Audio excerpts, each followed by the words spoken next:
With the Season 3 update, there was many buffs and nerfs, and then there was a couple buffs and nerfs to many of the attachments, and so a lot of the classes you previously used aren't that good anymore. And so in this video, I'll be going over every single buffed and nerfed weapon, or at least, you know, the very good weapons that you should be using, as well as the best class for that. And to start things off, we are going to be going over the Cronen Squall, which is a brand new battle rifle that they just added. By the way, do you want that Orion camo, but you're just a little bit too busy to grind through all 2,000 camos? If so, you should definitely check out Guapci. Guapci provides weapon leveling services, camo unlock services, challenge unlock services such as the Warzone Nuke, and many more for all the platforms. This thing with no attachments is going to have a lot of recoil, not that much mobility, and then it has like almost no ammo. The base value is 20. So with this build, we got a little bit more ammo, we got a pretty good mobility. You know, it is a battle rifle, those things are naturally heavy, and then the overall recoil control is pretty low, but when we use it up to long range, you guys can see it does get a little bit shaken, so just beware of that. Right now, this is the build that I'm liking the most. Obviously, as time goes on, the build will probably change a little bit, but this is a very good base build. For the stock and the rear grip, we got a lot of mobility. For the magazine, because this thing only has 20 bullets, I found myself always running out of ammo, so I threw in the 30-round mag. And then for the underbarrel and the muzzle, there is a lot of recoil control. If you find yourself not really needing the 30-round mag, feel free to throw on maybe the overpressured rounds to give the enemies more flinch. There is also a brand new ammo type called the composite. This is going to add more ammo that you can hold, and then also increase the overall mobility, but it is going to hurt the damage range and the bullet velocities. So I'm going to wait until Exclusive Ace puts out an in-depth guide on this attachment so we know if it's actually valuable. What you guys can also do is throw on a laser, the OLE laser, and maybe if you don't like the iron sights, you can throw on the Cronen Mini Pro or the Slimline Pro. For this stock, I was going to try one of these, but they just hurt the weapons so much. Like maybe in the future I'll use these, but right now I'm kind of staying away from them. Same with the barrels, like the HR 6.8 barrel is going to increase the damage output by a lot, but then it's really hurting the weapon. It's going to make it feel like a light machine gun, which I'm a very aggressive player, so I try to stay away from that. This is basically the same thing, but it's not going to hurt the mobility as much, but then you're not going to have as much damage. And then maybe I would use the SB on like shipment, but it does like really hurt the damage range, the recoil control, so you have to use it on these small maps. Overall, this is probably the best build for the weapon, and since I don't have it maxed out, there is actually going to be 0 tuning on this guy. And the next build I want to go over, this is going to be the Nerfed TAC 56. In this update, they brought down the headshot multiplier, but overall I don't think it's noticeable whatsoever, maybe at long range. And so the previous build that you did use, that is going to be still the meta build, which right here is the meta build. If you're on a small map, maybe you want to take off the Fulcrum Pro and then add the clean shot, or if you don't really want the high velocity, then you can add the clean shot, which Exclusive Ace previously showed the high velocity does absolutely nothing, but the pro players say it improves the hit registration. Basically, it makes the game run a lot better, and so that's why I'm running the high velocity, and I'm actually not going to be tuning the TAC. And there is one more thing you guys can do. If you want more recoil control, feel free to throw on the Commando foregrip, and then if you want even more recoil control, then throw on the Edge 47. But overall, I think this is the best build. And now let's go over the next one. This is going to be the buffed STB, which I'm very happy this thing got a buff. When this game came out, this was the best weapon in the game. It was so broken. All the pro players, I believe they G8'd it. Everyone was using it. Then they nerfed it into the ground. But in this update, they increased the overall damage output of the weapon. So now it's going to be a lot better. With this build, you got absolutely 0 recoil. There is a little bit of horizontal after you fire about 15 to 20 bullets, and then you still got a lot of mobility, and there is going to be still a pretty good damage on the weapon. So on the underbarrel, we got the Commando for more recoil control. If you want more recoil control, then I would run the Edge 47, but you will have a little bit of a slower ADS. And then for the ammo, this is going to be the attachment that you can swap out for maybe a laser or a magazine, or if you want more recoil control, I recommend adding the X10 Sock and Tread 40. This is going to give you a lot of vertical recoil control. Tune it for more gun kick control and recoil stabilization. Yo, if you guys could leave a like for Luna. Look, Luna, can you leave a like on the video and subscribe?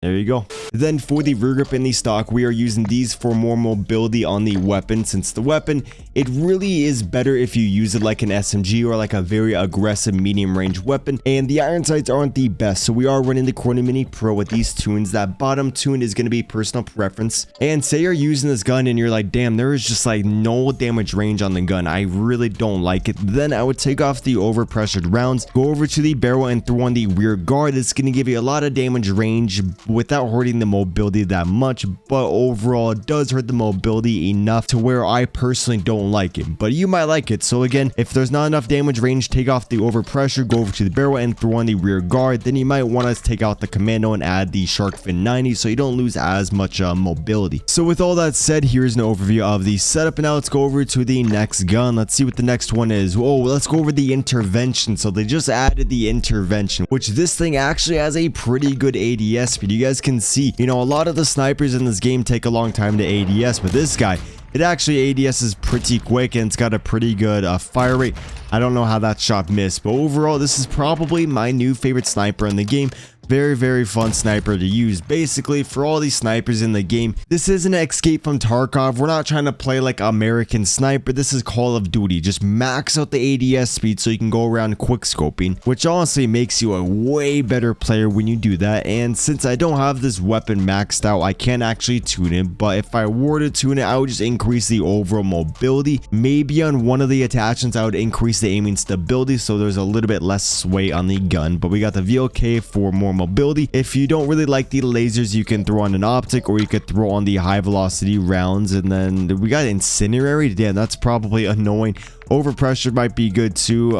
Actually no, high velocity is definitely the best option if you don't want to run the laser. And then for the stock, I believe this one gives you the most amount of mobility, but with this stock it's actually going to make it so you cannot throw on a rear grip, but that's okay because I believe this gives you the most amount of mobility. And then for the bolt, we are running the FJX blast to get a little bit of a quicker rechambering speed, basically increase the fire. On the underbarrel, we got a wrapped handle to add more mobility to the gun. We are losing sprint speed, but you're not going to notice it that much, and then you can just run around with like your knife or whatever secondary you're using. Then when you see an enemy, just swap over to the sniper. And lastly, this barrel is a personal preference thing. It is hurting the damage range and it is hurting the movement speed, and so maybe if you're using this weapon on like big maps or in search, you can take off this so then you have a better damage range, which you won't have the most amount of ADS speed, but it might be worth it. Overall though, this is going to be my personal favorite setup, and just in case you guys want a screenshot. And now let's get into the next build on the list. This next one is going to be the Nerfed Val 46. The Val 46 just lost a lot of its headshot multiplier, which actually a lot of the weapons in the game did lose that in today's update. Overall though, you just want to have the same build. This gun really doesn't have any damage range, so I do recommend you guys to add the Tango barrel. And so this barrel is increasing the damage range. And for the underbarrel, this is very underrated. Just run the Bruin. This is gonna remove all the idle sway on the weapon, just makes the weapon feel amazing. If you do want more recoil control, then I would add the Commando 4-Up or the Edge 47, although I don't think it's really needed, and the Bruin is definitely the best underbarrel for this build. And then for the magazine, if you are playing on ship, and you might want to run the 50 round mag, but on the other maps in the game, the 30 round mag should be fine. Lowers the ammo count from 40 to 30, but you get so much mobility. And then for the rear grip, we got the Skalager for more mobility and the Assault Sticky 60 stock for more recoil control. I believe the build that Shotzi runs is actually no barrel, then he adds maybe recoil control. I'm pretty sure it's the Shark Fin 90, but you might want to run the Edge 47. This is another very good build. Overall though, this is the build that you want to use for the Val 46. This thing works amazing inside of ranked and outside of ranked. And then another build I want to go over, this is going to be the M4. I got two different setups for you guys. This is going to be more of like the high mobility build. We are not running a barrel, and then we got the X10 for more mobility. We got the Demo Fade for more mobility, but without hurting the weapon really that much. On the underbarrel, we are running the Commando. If you want more recoil control, feel free to run the Edge. If you want more mobility, so less recoil control, then I would run the Shark Fin 90. And then for the muzzle, to reduce a lot of the vertical rake on the weapon, we are using the Sock and Tread 40. And just to show you guys real quick how this weapon feels, this is honestly one of my favorite builds in the game.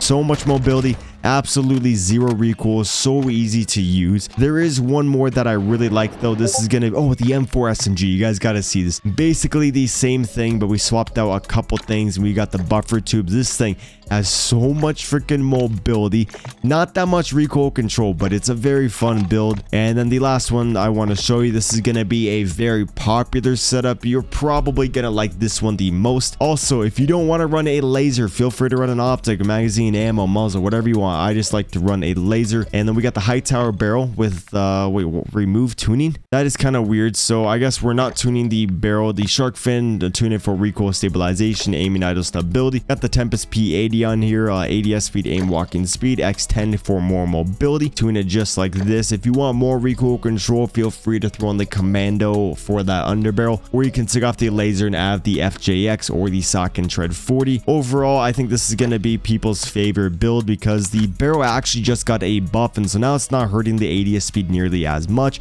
and then you still get a lot of recoil control, very little damage range, and you guys can see this thing is so nasty. One of my favorite builds in the game. And then for the next build, quickly I want to go over the buffed BAS-P, which for some reason I can't show you guys. I've never had this glitch before. Let me know if this is happening to you guys.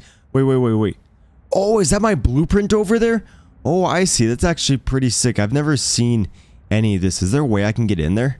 Nah, okay, whoa, what the hell is this, dude? We're in like the Matrix escaping from this. So I can't show you guys how this weapon feels. I don't know why it's doing that, but overall, I think this is going to be the best build for the weapon. They really didn't buff it. They only increased the overall damage ranges, which could be a pretty big buff. It does feel a lot better. Honestly, I wouldn't be surprised if more and more people are using this in ranked play. For that build, though, we are running the Bruin Pendulum to make the weapon a little bit more accurate. And by the way, the gun kick control is your vertical recoil control. The recoil stabilization, stability, all that is going to be your horizontal recoil control. And then for the underbarrel, I'm running the phase 3, which I could also do just as well with the shark fin 9. You're not going to lose as much ADS speed, but you're not going to have as much recoil control if you were to run the shark fin 90 over the phase 3. For the ammo, I didn't really want to run a laser or something else, so I just threw on the overpressure to give the enemies a little bit more flinch. Plus, when you do tune the ammo, you can get more damage range, and for some reason that didn't save it. But now we're going to have about 4% more damage range, and then now we actually got a little bit more recoil control on the weapon, and you're not going to notice that loss to your bullet velocity. And then for the rear grip, we got the Bruin Flash grip for more mobility, and for the stock, we got the Bruin Flash for more mobility. I was going to run the stockless, but it makes the weapon very, very bouncy. So with all that said, here is that screenshot, and now let's go over the final build I want to show you in this video. That is going to, oh my god, I almost went live on Kick. That would have been bad. So the VAZNEV actually just got a nerf in this update. They basically lowered the headshot multiplier, so now the weapon isn't going to be as good, which is why I think the BAS-P might be meta in ranked play. Although I gotta wait till like the stats from exclusive Ace come out, but you guys can see I think it takes an extra shot to the head, so it was a pretty big nerf. So this is the meta class setup. Every single pro player uses this setup, but if you're not the best at the game, like if you're not that good at positioning yourself within 5 to 10 meters of the enemy, then this thing is going to be a hit marker machine. At that point, then I would throw in the cost barrel, so now the weapon is going to have so much more damage range, but the mobility is going to be a little bit less, which is why I don't run the cost barrel. But I feel like most people watching this are going to like the cost barrel. What you guys can also do is take off this barrel. The spiral flash is very good, but for some people it is kind of hard to use, so you might want to add the Bruin Pendulum, which previously was the best muzzle. It's just the Bruin, I mean, it's just that the splash I think gives you more horizontal, and there's not that much vertical recoil on the weapon, and it's not going to hurt the mobility as much as the Bruin Pendulum. And I'm not going to be tuning any of these attachments in, so this is another very good one. If you want more mobility and don't mind losing a little bit more recoil control, this is another very good one. Basically, you know, just add the broadside. And so with all that said, I think that is going to wrap it up for this video. I went over every single of the buffed and nerfed weapons and all the attachments and stuff like that, so I hope this video was helpful. Make sure you guys drop a like down below, and if you want to see more videos like this and get better at the game, make sure you hit the subscribe button.